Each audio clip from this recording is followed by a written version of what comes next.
મારી પાસે એક છોકરો આવેલો, મને કે મહારાજ સાહેબ, મેં ક્યારે પણ મા બાપની સામે બોલ્યો હોઉં, મમ્મીની સામે બોલ્યો હોઉં એવો એક પણ પ્રસંગ નથી મારી પાસે.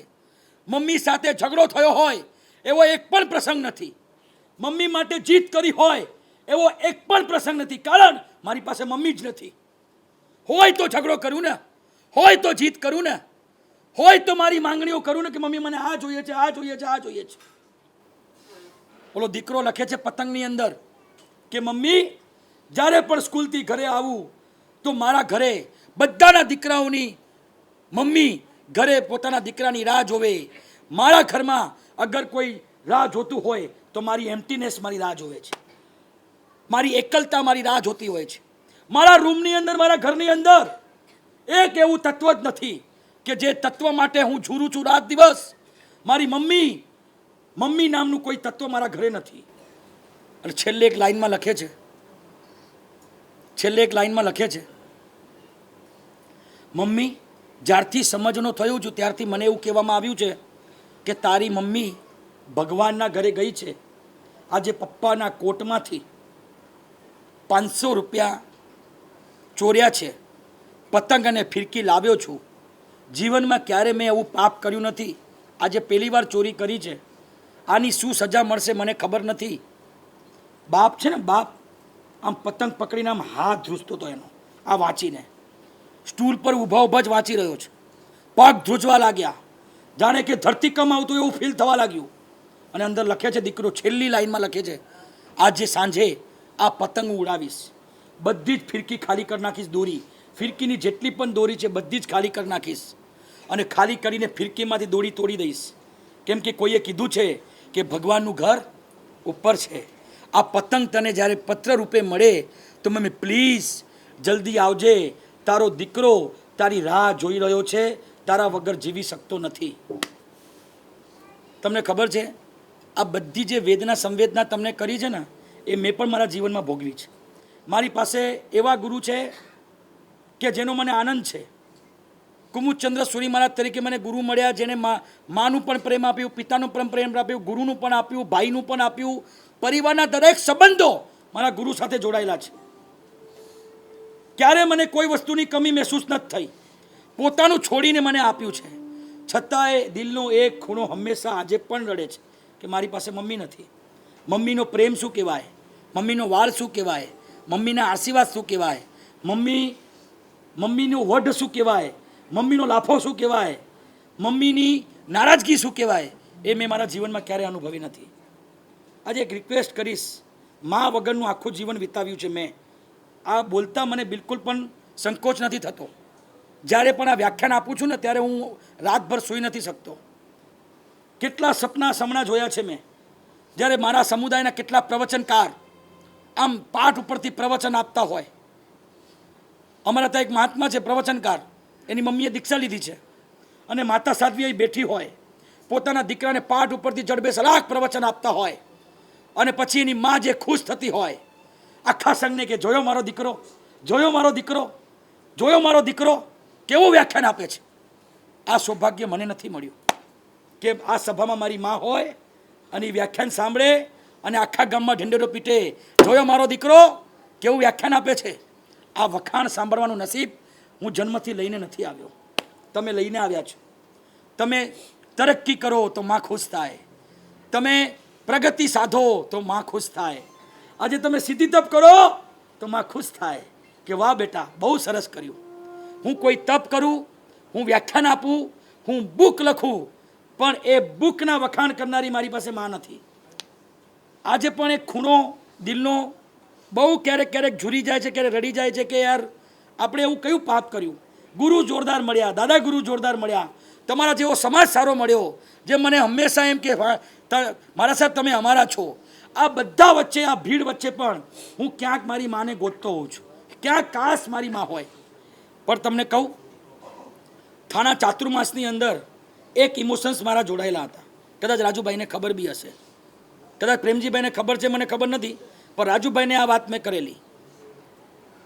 હું જ્યારે બહુ વર્ષો પહેલાં 500 આંબીલના પારણા હતા ત્યારે 10 વર્ષનો હતો ત્યારે એક ઘરે રોજ જમવા જતો હતો. એ જગ્યા પણ મને ખબર છે કયા ઘરે જતો હતો. આમ કિચન હતું, કિચનની દિવાલે આ મળીને બેસું, પાટલો મંડાય, એમાં રોટલી શાક દાળ ભાત એક બેન રોજ પીરશે. એક દિવસ મને બેને પૂછ્યું કે બેટા તને દીક્ષાના ભાવ કેમ થયા? ત્યારે મેં મારી આખી સ્ટોરી કીધી એમને કે મારી દાદીની ઈચ્છા પૂરી કરવા માટે મેં દીક્ષા લીધી છે.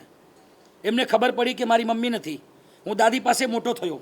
દાદીને થયું કે દીકરાને હું ઉપર જાઉં એ પહેલાં એવી જગ્યાએ મૂકતી જાઉં કે જ્યાં એને માનો પ્રેમ મળે, જ્યાં એને સંસ્કાર મળે અને સમાજ માટે કંઈ કરી છૂટે એવી વ્યવસ્થા અગર કોઈ દુનિયામાં હોય તો આ હતું. મને કોઈ દીક્ષાના ભાવ નહોતા. મારા દાદીએ કીધું દીક્ષા લેવાની. છેલ્લે દાદીએ કીધું મને મરતા સમયે શાંતિ આપવી હોય તો દીક્ષા લેજે, નહીં તો કાંઈ નહીં. હવે આજ પછી તને દીક્ષાનું નામ નહીં લઉં. આપણે તો બે સપના હતા, આર્મીમાં જવાનું ને લવ મેરેજ કરવાના. બધા પર કચરો ફેરવી નાખ્યો. જે દાદીએ આપણને જીવન આપ્યું, જે દાદીએ મને નવું જીવન આપ્યું, બરાબર, અને ગુરુ મહારાજ સુધી પહોંચાડવા માટે મારા ફઈનો મોટો રોલ. મારા ફઈ સાદડી આવેલા અને ત્યાંથી નાનકપુરમાં મને ગુરુમાનો પરિચય કરાવ્યો.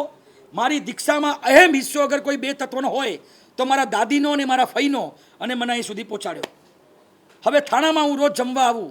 આખી સ્ટોરી સાંભળી ત્યારે એક બેને આંખમાં આંસુ સાથે મને આમ ગળે લગાવી દીધો અને મને બોલ્યા તારે ચિંતા કરવાની જરૂર નથી, તારી માં નથી તારે એવું ક્યારેય વિચારવાનું નહીં, તારા પપ્પા છે એવું તારે વિચારવાનું નહીં, આજથી અમે તારા મા બાપ. એ મા બાપ એટલે કોણ? રસીલાબેન ને હસમુખભાઈ.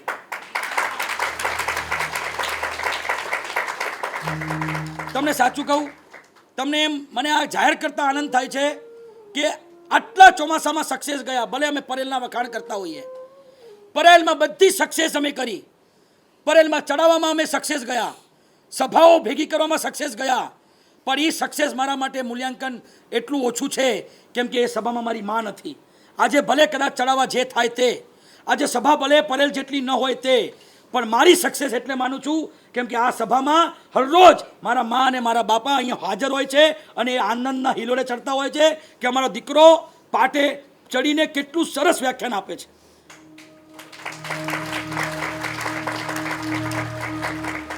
ખાલી ગળે લાગીને આશ્વાસન નહોતું આપ્યું રસીલાબેને, ખાલી હસમુખભાઈએ ખાલી એમને એમ નહોતું કીધું. આટલા 20 વર્ષના વાણા વીતી ગયા, ક્યાંય મા બાપ તરીકેની ફરજ એ ચૂક્યા નથી, ક્યાંય નથી ચૂક્યા. જ્યારે પણ આવે મા તરીકેના ઠપકા પણ મળ્યા, મા તરીકેની શિખામણો પણ મળી, મા તરીકેનો પ્રેમ પણ મળ્યો. બીમાર પડું તો પણ એમના ફોન આવે, કેવી ચિંતા કરે. એટલે ક્યાંક મને એવું લાગે છે કે જે ખૂણો મારો વર્ષોથી ખાલી હતો એ ભરવાનું કામ આ મમ્મીએ કર્યું. એટલે આજે બહુ આનંદ છે કે આજે મારા મમ્મી પપ્પા અહીંયા છે, એમને ઉપકારનું સ્મરણ કરું છું. ભલે તમે મારા જીવનમાં 10 વર્ષે આવ્યા, પણ 10 વર્ષનો ખાલીપો તમે ભરીને મને જે માતૃનો પ્રેમ અને પિતૃનો પ્રેમ આપ્યો એ આજે ઉપકારોને હું યાદ કરું છું. ઘણા બધા મા બાપો મને દીકરા તરીકે માનતા હોય છે.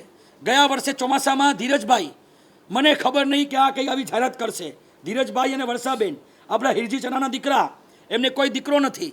છેલ્લી સભા, વિહારનો સમય, 350 લોકો બેઠા છે અને રડતા રડતા માઇકમાં ડિક્લેર કર્યું કે મહારાજ સાહેબ અમને ખબર છે તમારા મમ્મી પપ્પા નથી.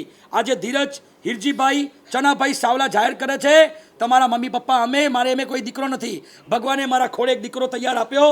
આજે તમે ચિંતા નહીં કરતા. આવા ઘણા બધા પ્રેમ મને મળ્યા છે, એનો મને આનંદ છે. એમને પણ આ ક્ષણે યાદ કરું કે આજે ચોમાસામાં તમારી સાથે જ્યારે ટ્રસ્ટીઓ જોડે કેમ વાત કરવી, ટ્રસ્ટીઓ જોડે કેમ વર્તન કરવું, સંઘમાં કઈ રીતે વાત કરવી, કઈ રીતે બધું સંભાળવું, વ્યવસ્થા કરવી, કઈ રીતે વિચાર કરવો, આ બધી સમજણ જો મને કોઈ આપી હોય ને તો ધીરજભાઈ ને વર્ષાબેને એમને પણ આ યાદ કરીને એમના માટે પણ આજે તાળી વાગવી જોઈએ.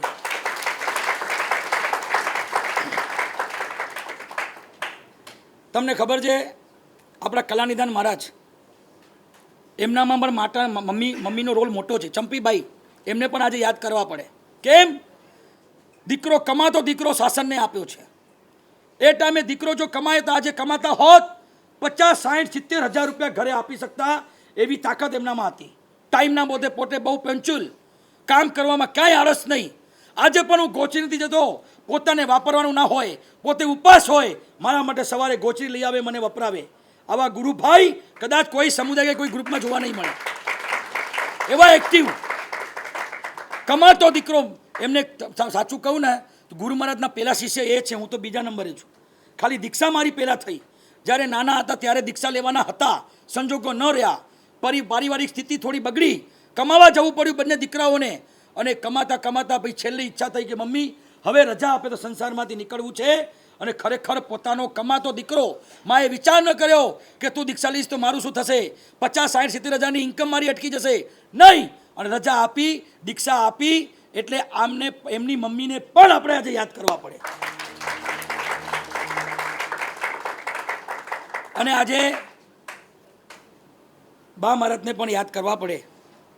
શું ઉપકારો કર્યા છે એમને. 4 દીકરીઓ શાસનને આપી. પહેલાં 1, પછી 2, પછી 3, પછી 4. એકે દીકરો નહીં એમના પરિવારમાં, એકે દીકરો નહીં. પિતા શાંતિભાઈ, થરાના રહેવાસી, બરાબર ને, થરાના રહેવાસી. આખી જિંદગી વિધિ વિધાનો કરાવ્યા, ખૂબ ઊંચા ગજાના શ્રાવક. એક ક્ષણ પણ વિચાર ન કર્યો કે એકાદી દીકરી સંસારમાં હોય. એક દીકરી સંસારમાં છે, પણ આ લોકોને વળાવવામાં ક્યાંય એવું નથી કીધું કે 2-3 દીકરી હોય, કોઈનો જમાઈ ઘર જમાઈ બને તો અમારી થોડીક રોજીરોટીની વ્યવસ્થા થઈ જાય. જેને કીધું કે પપ્પા દીક્ષા લેવી છે, લો લો. 4 દીકરીઓને શાસનમાં વાળી અને થોડા ટાઈમ પહેલાં પોતે સ્વર્ગે સિધાવી ગયા. હવે મમ્મી એકલા પડ્યા. એવું નથી કે એમની બેન એમને સંભાળી શકે એમ નથી. અને પછી દીકરીઓએ વિનંતી કરી કે મમ્મી હવે તમે અહીંયા આવી જાઓ, ગુરુની સેવા તો બહુ કરી, હવે માની સેવા કરવાનો મોકો અમને આપો. અને પછી ગચ્છાધિપતિને વાત કરી. ગચ્છાધિપતિને પણ આ ઉચિત લાગ્યું કે ના બરોબર છે. અને એમનું દીક્ષાનું મુહૂર્ત નીકળ્યું. જેને અમને સંસારમાંથી ઉગાર્યા એ માને પણ સંસારમાંથી ઉગારી, આ દીકરી ઉગારી અને માનું ઋણ અદા કર્યું.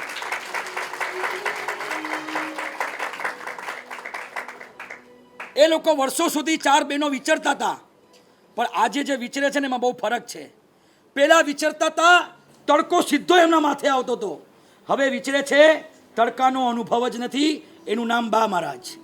બધો તડકો પોતા પર લઈ લીધો, બધી પીડા પોતા પર લઈ લીધી.